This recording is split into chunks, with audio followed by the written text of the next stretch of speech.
So let me tell you a story, and I'll let you into a little secret. It's not a happy one. Went out for a drive yesterday. Went out to the seaside. Went to the beach with the dog and the kids, and all very happily had a good day. And driving back, doing about 40 miles an hour, and constant speed, not accelerating. And then there's a sudden jolt. Not a noise, just a jolt, as if you accidentally just tapped your foot on the brake, and then no power, complete loss of power. I managed to coast the car into a side street and just roll it up somewhere safe. And then the car just wouldn't start.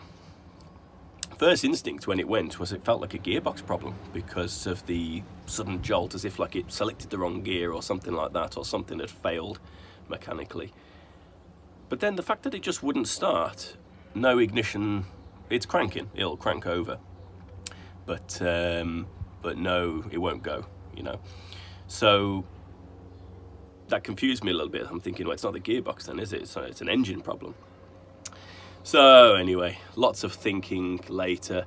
The recovery guy managed to plug a diagnostic tool in when he picked me up. Now, I didn't see this because I was round the corner, there were two of them. So he plugged it in, and when I came back, he says, oh, you had a bunch of codes, by the way, when I plugged it in, because he was trying to select neutral so that we could roll it onto the back of the recovery truck. Have a look at this.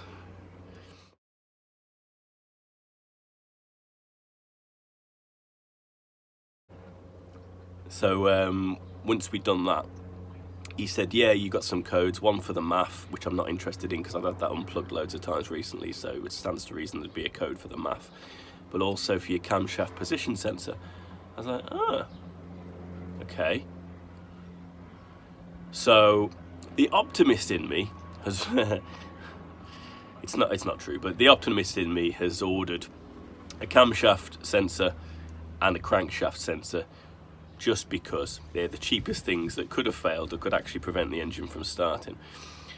There was no noise like you'd expect from the chain letting go, the timing chain. If I would have expected the timing chain to make a bit of a rattle noise as it let go at speed, but there wasn't. It was just a jolt and then no power. I'm beginning to think the timing chain has snapped, and that's where we are. There is really only one way to confirm this, which is to just pull the pull the rocker cover off. I'm not sure how to do that on this car, but that's something I think I'm going to have to do just to confirm it. And then I have to bite the bullet and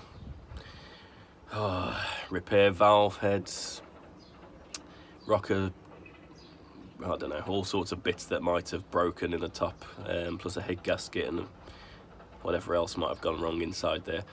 So I can't get the codes to reappear. It doesn't crank any quicker. See, when the timing chain fails, when you try and start the car, it often cranks over quicker than it usually would do. It's not doing that. It's it sounds pretty normal when you're trying to start it. It's just that there's no start happening. I'm going to plug these sensors in when they arrive. It'll be 1 in a million if that actually fixes it, because the mechanical jolt that I felt, it just feels like a timing chain letting go. But that's where we are. Anyway, it's parked up, and Mr. Rangy is going to be my best friend for the coming, oh, God knows how long it's going to be off the road. Anyway, that's where we are, guys. I can't get the fault codes to reappear, though.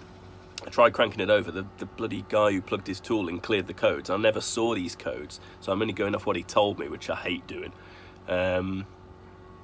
So it's a bit of guesswork at the minute. I spent 60 quid on some new sensors. I've got a Delphi camshaft position sensor on the way, and I've got a second hand, but I don't think the crankshaft sensor's actually gone. I just thought I'd do them as a pair anyway. It's just an original BMW one off the same engine, off an F11. So we'll stick them in and see whether it makes any difference. I'm not holding out a lot of hopes, if I'm honest, but anyway. There we go. Doom and gloom, eh?